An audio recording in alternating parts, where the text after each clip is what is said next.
Hi everyone, I'm Viv Newman, a First World War historian with a passion, my nearest and dearest call it an obsession, with women and children's lives between 1914 and 1918. I write for the publisher Pen and Sword, the most prolific publisher of military and social military history in the UK. I thought that in the strange times we are living through, you might be interested in hearing a little bit about how our foremothers coped in what was arguably the first, if sadly far from the last, global war. Terminology which, and this is my only mention of the word in these coronavirus days, is becoming all too familiar. Technology and globalization do, of course, have their advantages. And it's pretty awesome to think that some of you are listening in Canada, some in Switzerland, at least a couple are listening in from Australia, whilst others are, like me, in the place that a number of the women I am going to talk to you about called the mother country, even those who had never previously left their native shores on the other side of the world. This talk has been put together with tiny breaks between each of the main characters, giving you the opportunity to quickly refill your coffee cups. So, in the words of the old radio programme, are you sitting comfortably? Then, let me begin by introducing you to a very, very few of my favourite women. Their courage, resilience, sense of humour, determination, and indeed their sheer bloody-mindedness have inspired me for at least 2 decades. I hope that they might do the same for you. So, let me introduce you to Flora Sandys, a parson's daughter who by the turn of the century had made something of a name for herself by breaking conventional boundaries. As a child, she had prayed that she would wake up a boy, a prayer that, unsurprisingly, went unanswered. Aged 38, when the Great War broke out, she would soon find herself in the very thick of the action. To begin with, she joined an American Red Cross unit that was being organised to provide medical services to the Serb army. She left England on the 12th of August 1914, in the company of a friend who, according to Sandys, lost both her wallet and her honour during their journey to the Balkans, neither ever to be seen again. By the end of 1914, Flora Sandys had left the unit and changed from a petticoated nurse into a breeched and top-booted Serbian private. She entered on a new career of hardship and adventure. Severely wounded by an exploding bomb in November 1915, the surgeon investigating Flora's many shrapnel wounds, without the benefit of anaesthetic, stuck a cigarette in her mouth and told her to shut up and remember you are a soldier. At a British military hospital for Serbian soldiers in Salonika, Flora became something of a cause célèbre. International correspondents came to take a look at her, and English-speaking newspapers published articles about this unusual Serb soldier. The Serb army found itself inundated with recruitment requests from other foreign women who wished to emulate this woman whom one writer, perhaps unintentionally a little ironically, referred to as the lovely sergeant. In hospital, Flora became the first woman to receive Serbia's highest award for gallantry in the field, the Kara George Star. This brought her automatic promotion to Sergeant Major. 6 months later, having spent her convalescence in England raising funds for the Serb army, she was once again passed fit for active service. She spent many subsequent months in the field, as well as in bars, where she drank her fellow NCOs under the table. In 1919, having survived a severe attack of influenza, which was successfully treated by a veterinary surgeon with doses of horse linctus, the now much decorated Sergeant Major Sandys was commissioned into the Serbian army. An Act of Parliament was passed to enable her to take up the rank of captain, not, interestingly, because she was a woman, but because she was a foreigner. War, however, had not yet finished with Captain Sandys. On the 5th of April 1941, with the Nazis poised to invade Belgrade and the fate of Serbia, now Yugoslavia, hanging in the balance, Flora declared, "I am ready and willing to fight again for the people with whom I have lived for half a century." She was as good as her word. Knowing that once commissioned, a Serbian officer stays on the reserve list forever, she re-enlisted in the army. Now aged 65, with 500 cigarettes stuffed into her kit bag, not to mention a good few bottles of vodka, she once again set off to war, despite confessing to feeling a little less enthusiastic this time around. When Belgrade fell to the Germans, the Gestapo arrested her as an enemy alien. She got on well with the 13 other women, apparently communists, prostitutes and thieves, as well as an American journalist with whom she shared a fetid prison cell. Eventually released, she was still forced to report on a weekly basis to the Gestapo until Yugoslavia's liberation in 1944. She made a point of always arriving in uniform with all her medals on show. In 1946, Flora finally returned to England, where her family set her up in a small house in Suffolk, perhaps aptly named Folly's End. Yet, like so many women who had served in the Great and indeed in the Second War, she never really found her way back to Civvy Street, and she struggled to fulfill the gendered role society expected of her.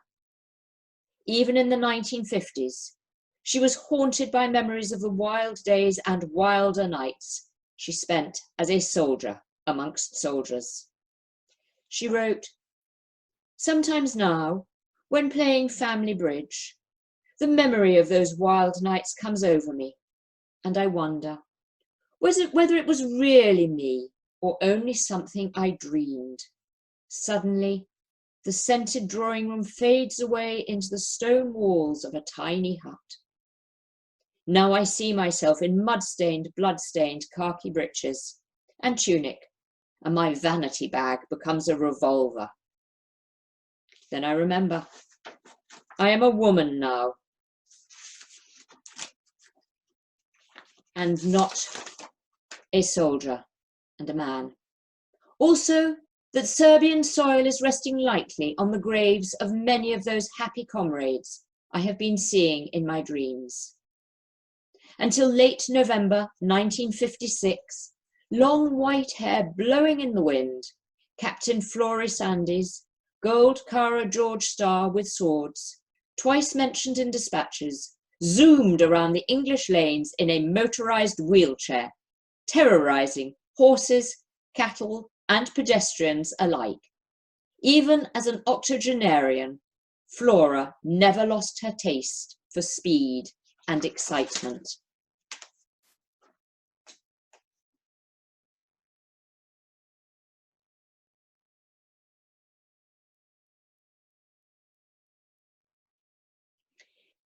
If Flora was a rector's daughter, Emily Hobhouse was an archdeacon's one.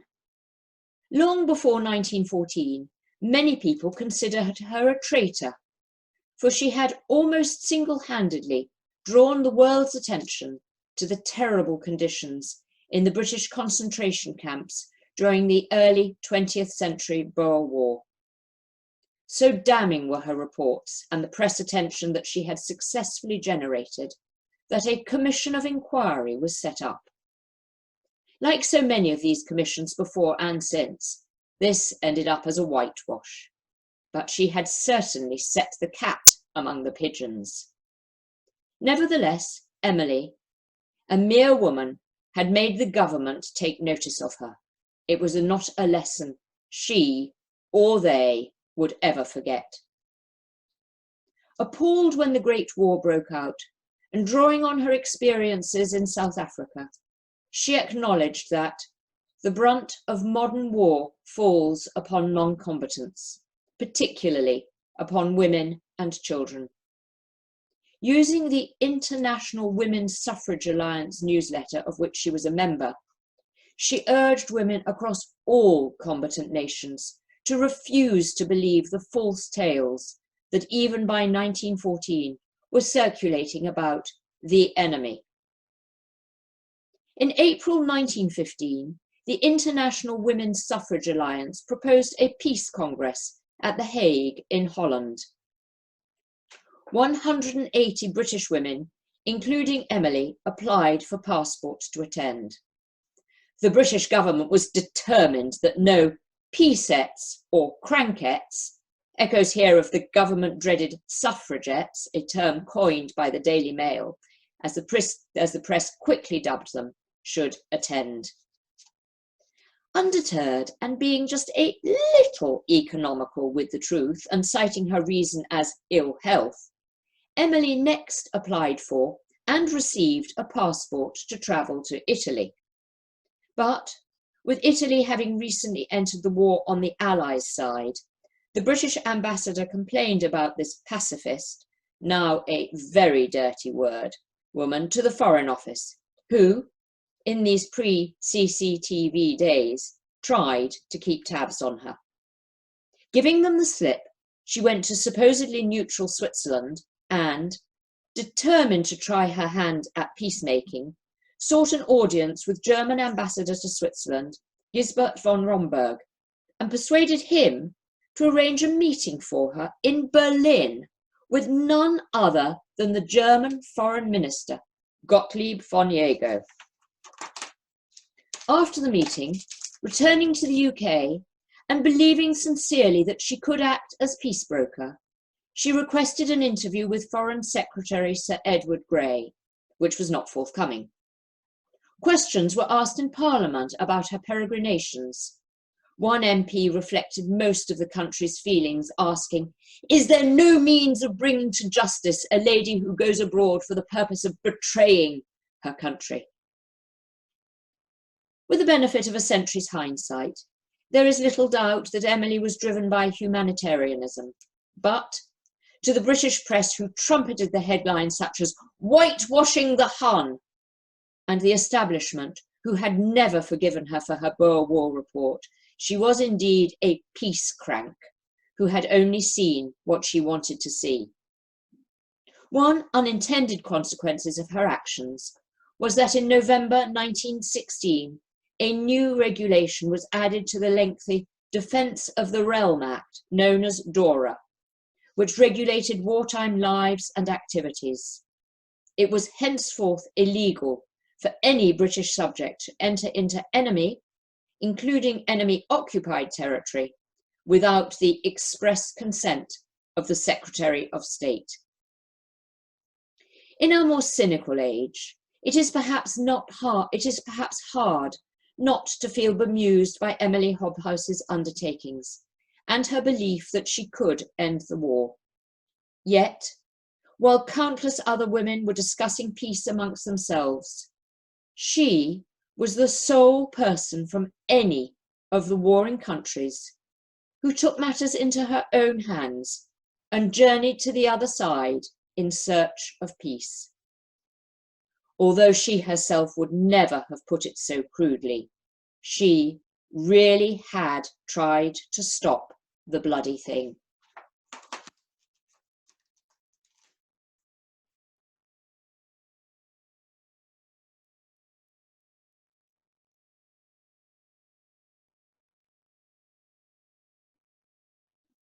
Perhaps some of you have Irish roots. So I thought it would be a good idea to visit Ireland to meet a tempestuous character, Constance Gore Booth, the daughter of Anglo-Irish landed gentry. Born to privilege and home educated by governesses at the family's Lissadell estate, County Sligo, she spent her adolescent years in typical country pursuits: hunting, driving, dancing, and, slightly unusually, in Constance's case, becoming an excellent markswoman. Many years later, when giving fashion advice, she commented, "Dress suitably, in short skirts and strong boots. Leave your jewels in the bank and buy a revolver." Advice she would follow. By the early years of the 20th century, Constance, now married to a Polish Count Markievicz, was committed to the cause of Irish nationalism. The 1914 declaration of war brought her into direct conflict with the British government. A co-founder of the Irish Neutrality League, Constance believed that the 200,000 Irishmen who had volunteered to serve with the British Army were deluded fools. Like countless others, she saw the British Empire as a brigand empire, and the way forward was that of extremists Major John McBride and Sir Roger Casement. Her Dublin home, Surrey House, with its clandestine printing press working overtime to churn out anti-government propaganda and pro-German manifestos, became a haunt of rebels. On the 25th of April 1916, in what we now call the Easter Rising, Staff Lieutenant Markievicz had the great honour, particularly for a woman, of being placed second in command of a troop of the Irish Citizen Army combatants. After a week of bitter fighting, several Dublin streets were reduced to rubble, and the Citizen Army in disarray. Marched into captivity, the question on everyone's mind was, would the ringleaders be hanged, the civilian penalty for treason, or shot, the military one? On the 4th of May 1916, court-martialed for causing disaffection among the civilian population of His Majesty, Constance was found guilty and sentenced to death. Perhaps aware of the outrage caused by the Germans' execution of Nurse Edith Cavell some 5 months earlier, the flames of which the British authorities had enthusiastically fanned, this was commuted to penal servitude for life. Rather than being held in Dublin, Constance was transferred to England, to Aylesbury Prison.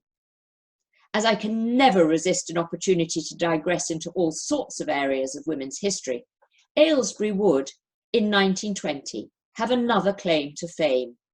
The very first murder trial to be held in the presence of female jurors took place in Aylesbury in October 1920. But that is a story for another day. So let's get back on track. Held as a common criminal, as opposed to a political prisoner, and denied the privileges allowed to male political prisoners, some felt Constance was being punished for being a woman who had broken the bonds of womanly behaviour. However, you're probably not surprised to hear that imprisonment did not damp Constance's Irish nationalism. She refused to go to the prison chapel to pray for an Allied victory.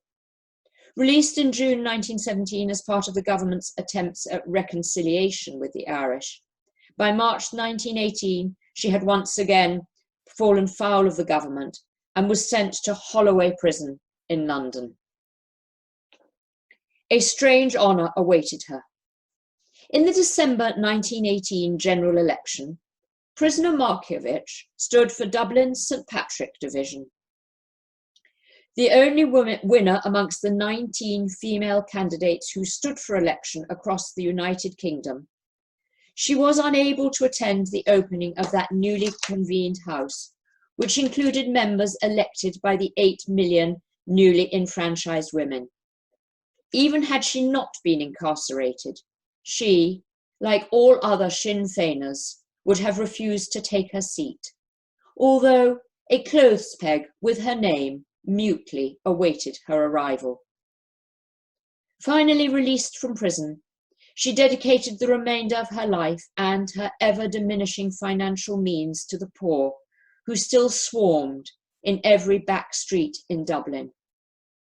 Known as the People's Countess, she died on the 15th of July, 1927. Having lain in state in the Rotunda Cinema, a vindictive British government having refused her mortal remains the honour of lying in state in the Mansion House, Dublin's poor patiently queued to pay their last respects. Wary of her potential continuing hold over Irish nationalists, British soldiers with machine guns stood by to prevent a volley of honour being fired over her grave. The last post having sounded, Eamon de Valera gave the eulogy. The friend of the toiler, the lover of the poor, is gone.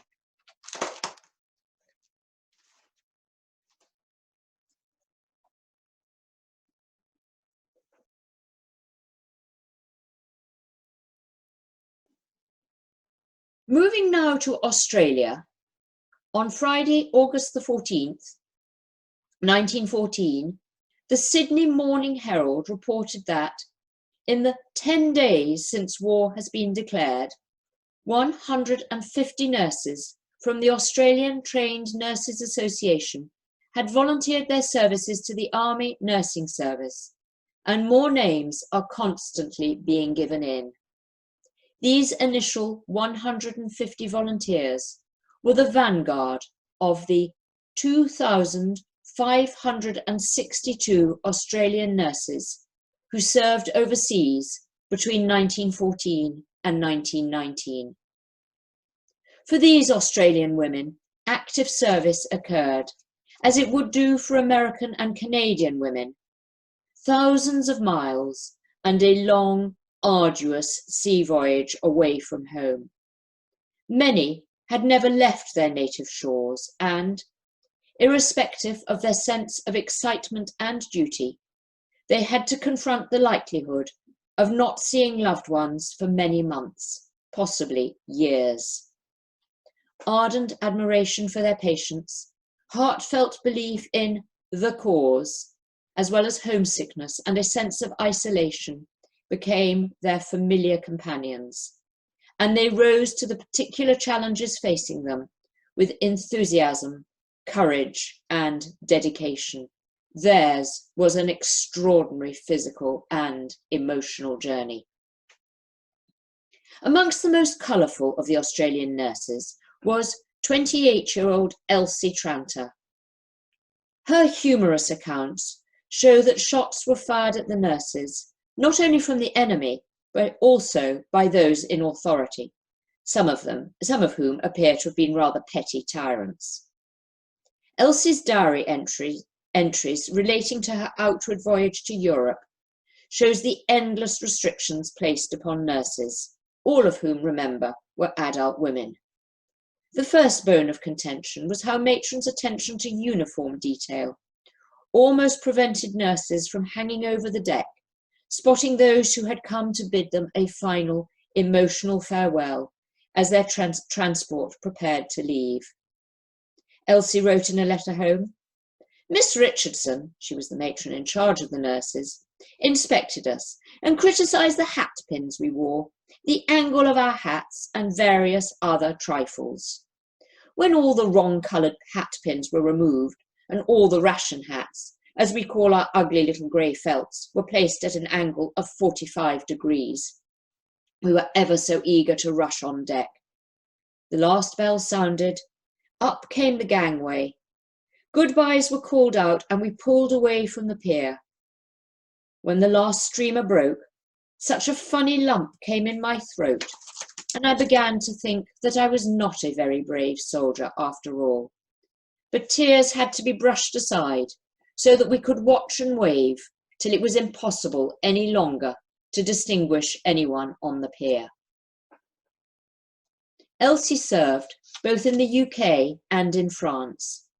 Let's take up her story in the final years of the war, when she was stationed at Doullens in the Somme area of northern France. She writes in the meticulous diary she kept throughout the war, "We can hear the guns quite plainly here. Such a noisy night. Barrage commenced at 1:15 a.m. Shells were whistling and screaming. Then there was a horrific explosion and everything was lighted up. The dump at Bapaume was struck. The wounded began pouring in, and another day on the wards was underway."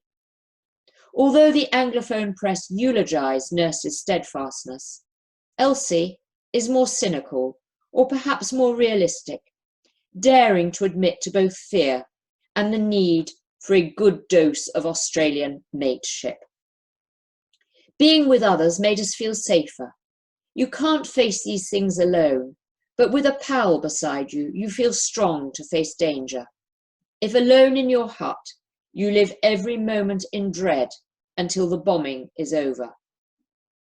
It is of course worth adding that alone in your hut meant being the only nurse on duty with perhaps 50 or 100 very severely wounded men in your care, almost every one of whom would have been unable to save himself if the casualty clearing station were shelled. Life at the front inevitably had its lighter moments, which were always much appreciated.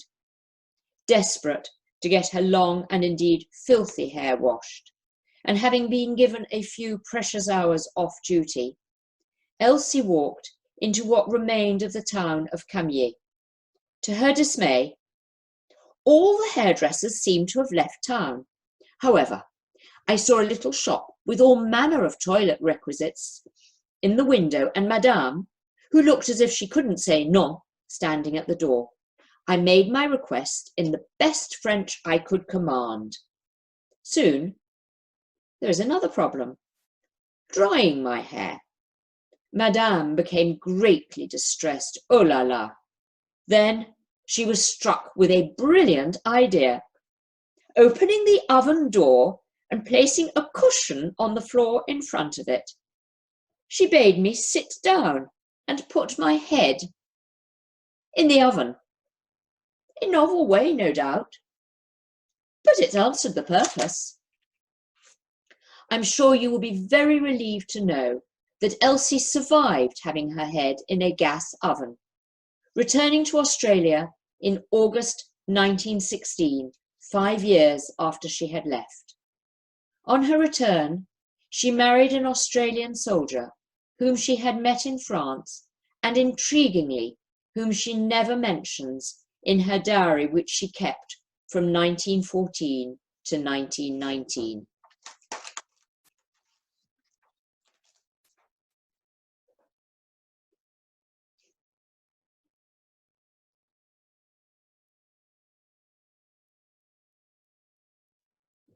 Let's stay in the Southern Hemisphere and meet a lady who by 1913 considered herself a New Zealander, although her story begins in her native France. Suzanne Aubert was born in 1835 into a comfortable middle-class home. However, she soon realized that she did not wish to spend her days in the round of small-scale social activities that many young women of her class enjoyed. From an early age, she made it known that she wished to join a religious congregation. Her secular bourgeois parents were vehemently against the idea, and so she waited. She could, if needs be exceptionally good at waiting. She spent the intervening years acquiring medical skills, and in 1854 she volunteered to nurse veterans of the Crimea War. She became known as a good bone setter and a skilled pharmacologist. In 1860, now 25 years old, she decided that she had waited long enough. With rejected proposals of marriage mounting up and her parents still in denial that she had a religious vocation, she took matters into her own hands, broke from her family, and basically ran away. She had heard that a missionary party was heading out to New Zealand and actively seeking French women to accompany them. She vowed that if God took her safely from Lyon to Auckland, her penance for what she had done would be to never again set eyes on her native land. She felt that God immediately started testing her resolve, as she suffered abysmally from seasickness, and she hated sea travel ever afterwards. Once in New Zealand, she almost literally rolled up her sleeves and got to work with down and outs, the then much ostracized Maoris and, in less politically correct linguistic days, those known as incurables. This, she felt, was the way both to show and earn God's love and compassion. By the turn of the century, she had founded a congregation known as the Daughters of Our Lady of Compassion. Just in case you're wondering what this has to do with women in the First World War, let's fast track forward to the 1910s.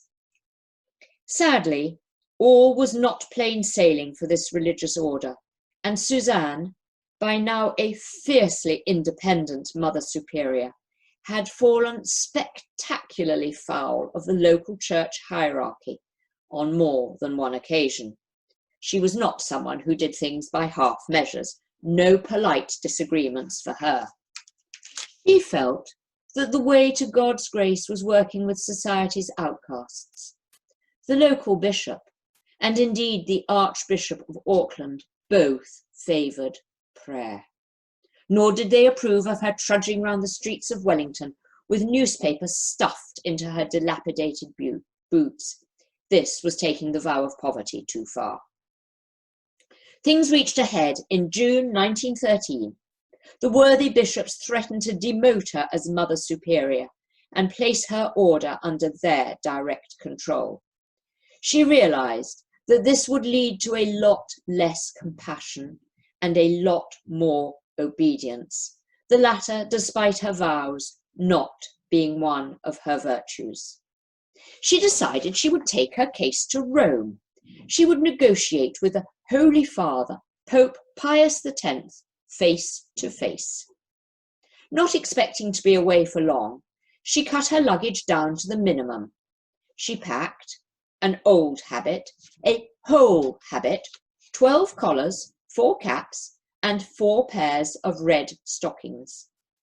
Little did she know that world events would catch up with her, and she would be away from her now beloved New Zealand for more than 6 years. She does not seem to have gone clothes shopping along the way at any point. In Rome, she discovered that the wheels of the Vatican turned slowly. "The network of red tapes here is something awful," she wrote to a friend in New Zealand. And then the sad confession, "I miss home dreadfully." So slowly were the wheels turning that she was beginning to realise that she would not be returning home in 1913. However, she could not have guessed as winter 1913 turned to spring 1914 that world events were about to catch up with her, and that she would have a part to play in them. With her funds running out and her clothes becoming shoddier, by the time that fateful shot was fired in Sarajevo on the 28th of June 1914, Suzanne was only making slow progress with her case. Perhaps with war being declared all around her, a less resilient character would have simply surrendered her own particular war, packed up their red stockings and gone home. Well, they still could. But, as you may have guessed, giving up was not in her nature, even though by the end of 1914, this rather strange little nun was getting herself noticed. On one occasion, a worthy archbishop was walking to a meeting at the Vatican when, shock, horror, he glimpsed one of her red stockings. Perhaps in a manner unbecoming to a gentleman, let alone an archbishop, he stopped her and asked her why she was not wearing black ones. The answer came back pat. Red was cheaper than black. He shook his head despairingly and explained that she must not wear red stockings, even for the sake of holy poverty. 1914 turned into 1915, and in May, Italy declared war on Germany. With Italy now firmly in the Allied camp, 79-year-old Mother Aubert volunteered to go to the front with the Red Cross. After all, she had got war nursing experience, even though this was now some 60 years in the past. And, she argued, these modern-day soldiers' sufferings and need for help would not be fundamentally different to those of her earlier war. Having many years ago acquired a New Zealand St John Ambulance Nursing Medal, she pinned this on her apron as though it was a registered nurse's medal and planned to take her place amongst the qualified nurses. However, the Vatican put its foot down so firmly that the Italian Red Cross did not dare to take her to the front. She, however, wondered whether to follow them on foot, but for once, good sense prevailed. She did not think that her boots, not her legs, her boots, were up to the trek, and she did not have enough money left to buy new ones. But Mother Aubert would always find ways to circumvent orders or find a loophole. She might have been forbidden from going to the front, but it is not only at the front that soldiers and indeed civilians need nursing, and all too soon Rome was like an immense hospital, where trains, automobiles are following one another loaded with wounded, mangled bodies and half-demented refugees. Now aged 80, she worked from 6 in the morning to 8 in the evening, running as quickly as the young nurses. She did comment in a letter to a friend that her handwriting was very shaky, not because of her age, but this was simply due to the number of massages she delivered daily. "When I am hard at it," she wrote, "I feel quite young again, and I never feel tired until it is all over." As well as nursing, Suzanne was still trying to press her case with the Vatican, but she was beset by problems. In August 1914, she had felt that she was starting to make some headway with the incumbent Pope Pius X, but he had since died. His successor, Benedict XV, felt, maybe justifiably, that with a world at war, there were more serious matters for his consideration than a small congregation working with society's most outcast souls on the other side of the world. He declined to see her. When the war finally ended, she went back on the offensive, gaunt from the hardships she had endured, stiff from the steps she had climbed every day up to the attic where she was lodging, having been evicted from her previous accommodation with a religious order due to her suffering from lice. With cataracts clouding her eyes and having twice been run over in the street, not to mention falling victim to the 1918 Spanish flu, Mother Aubert still refused to throw in the towel. In August 1919, 6 years after she had left New Zealand with, if you remember, 1 new habit, 1 old one, and 4 pairs of red stockings, enough strings were pulled on her behalf, and Mother Suzanne Aubert's case was won, although the Holy Father's entourage turned their noses up at her blood-stained, patched, and filthy habit. Never mind, as this saintly woman wrote quite simply, "I am going home." 4 months and another long, seasick voyage later, on the 20th of January 1920, almost at death's door, Mother Aubert crept upstairs to the convent's chapel to give thanks for her safe return to her beloved adopted country, and above all, to the order she had fought so hard and ultimately so successfully to protect. Mother Aubert died on the 1st of October 1926. The crowds who gathered for her funeral agreed. No human being was too poor, too downtrodden, too sick, too deformed, or too outcast. No soldier too wounded or hideously disfigured for Mother Aubert. Her love and compassion extended to all. A footnote to her story is that the lengthy process, which will hopefully lead to her canonization, was placed before the Vatican in 2010. These formalities taking even longer to complete than the First World War. The process is still ongoing, but optimism in New Zealand remains high. that she will be their first, almost homegrown saint. The first hurdle along the road to canonization has been successfully completed. She is now the Venerable, which means that she is a sort of saint in waiting. And as you now know, she is very good at waiting.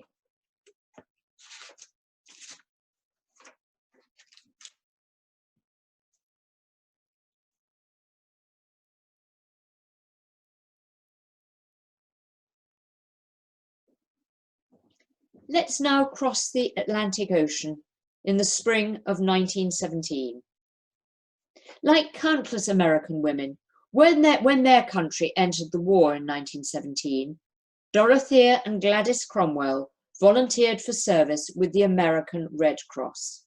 As you can see from their image, they are identical twins. They wanted to serve in France, a country they loved and whose language they spoke, having spent many holidays there.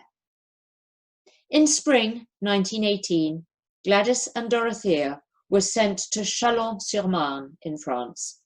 It was, and it would remain, the scene of ferocious fighting, and the town itself was subject to intense attacks.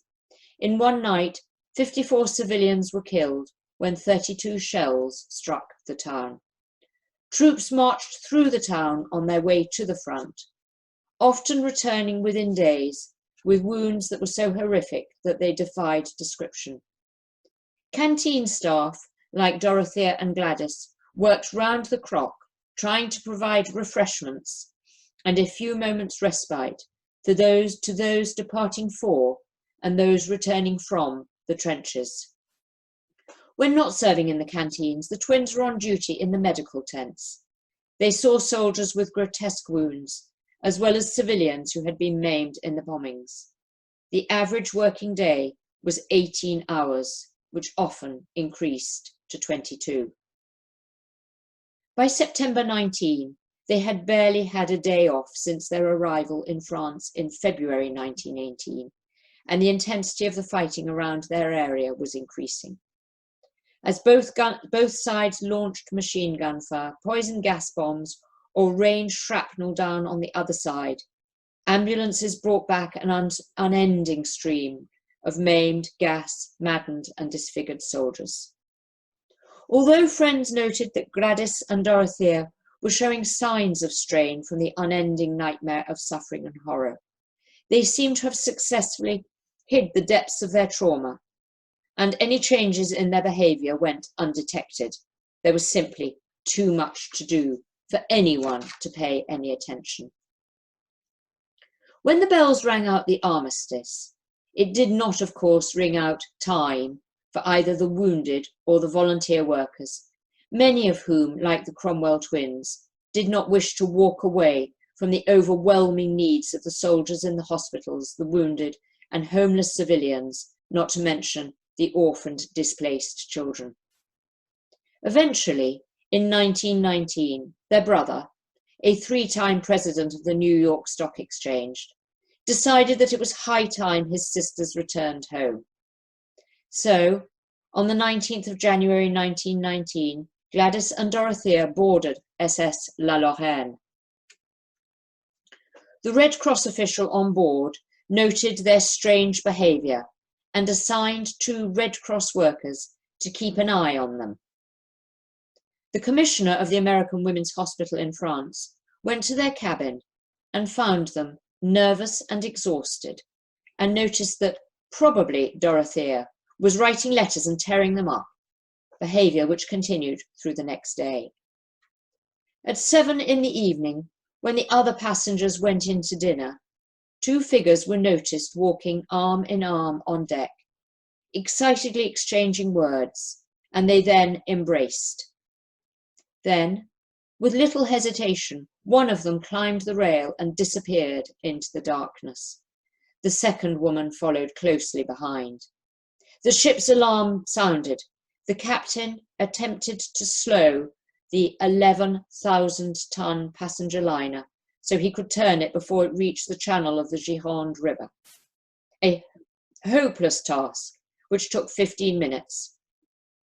The river was freezing and had treacherous whirlpools. There was no hope of finding anyone alive. Dorothea's body was recovered and buried with military honours in the American Naval Cemetery at Pauillac on March the 20th, 1919.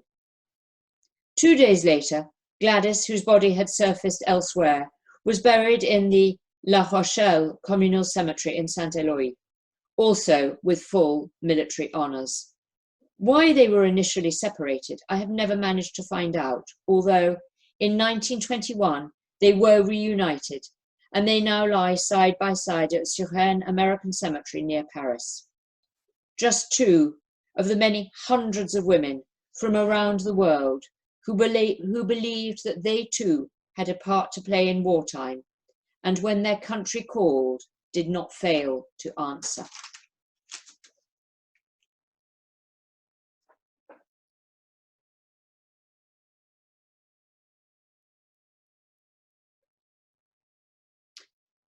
So, let us conclude our tour around the English-speaking world and alight briefly in Canada and meet a very unusual female participant. Her story begins on the 24th of August 1914, when a young vet, Harry Colburn, was on his way to join the Fort Garry Horse Manitoba Regiment in Quebec. In White River, Ontario, he met a hunter who had killed the mother of a black bear cub. All too aware that without human intervention, this motherless cub's chances of survival were slim, he paid the hunter $20, named the bear after his hometown, Winnipeg, and smuggled her onto the troop train. She won the hearts of all who came into contact with her. Docile and playful, she became the brigade's mascot during their early training in Canada. When the division embarked for England in October 1914, the men refused to leave their mascot behind, and so, unbeknown to senior officers, or perhaps they simply turned a blind eye, Winnie was smuggled on board the troop ship. In the months of continued training through the sort of miserable winter that England is expert at producing, she shared Colburn's tent, sleeping under his bed, and she provided the men with memories of home and precious moments of laughter and relaxation. However, once the brigade was due to set off for France on December the 4th, 1914, their commander drew the line at taking the mascot. And Colburn sadly realised another home was needed for the bear that had shared his and the men's wartime hardships and who had been their constant, loyal companion. Knowing that he might never see her again, he entrusted her to London Zoo. Although not the zoo's only bear, she won the hearts of children of all ages. However, Colburn could not put her out of his mind, and like most soldiers, when they got home leave, he was desperate to visit his best girl, even though this girl was a rather unusual one. Like many best girls, thoughts of her helped keep his morale up during the long years of war. Again, like many servicemen, he dreamed of taking this girl back to Canada when the war was over. Having survived the war, in 1919 he made a tough decision. This Ursa Americana was so well established at the zoo and so popular with the young and not so young Londoners that with a heavy heart he decided not to uproot her again. Her home would remain London Zoo. One of the many war veterans who frequently took his young son to the zoo wrote about the joy the bear christened Winnipeg, and whose name had long since been shortened to Winnie, brought him whenever they went to London Zoo. Let me read it to you. He goes to where the polar bears are, and he whispers something to the third keeper from the left, and doors are unlocked, and we wander through dark passages and up steep stairs, until at last we come to the special cage. And the cage is opened and out trouts something brown and furry, and with a happy cry of, "Oh, bear!" the boy rushes into its arms.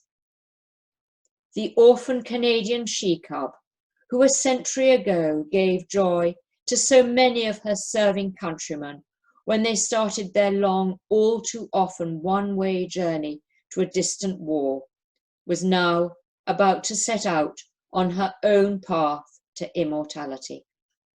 In 1926, A. A. Milne's tale of adventures in the 100-Acre Wood appeared in print under the title Winnie the Pooh, and the rest, as we say, is history. Of course, these women are only the tip of the iceberg of the women's war's millions of women who served, or at times, like Emily and Constance, hindered their nation's cause. A very few are rightly remembered. Many of them are unjustly forgotten. For, as one woman poet rightly commented, the story of these times won't mention us. But if you feel you would like to know more about some truly amazing women and indeed children between 1914 and 1918, I would love to answer your questions. And there's also plenty of information on my website, www.firstworldwarwomen.co.uk. And as no author can ever resist plugging their books, these are also available in either print or on Kindle via Amazon. I hope you have enjoyed finding out about some of these amazing women and children in the Great War. Thank you.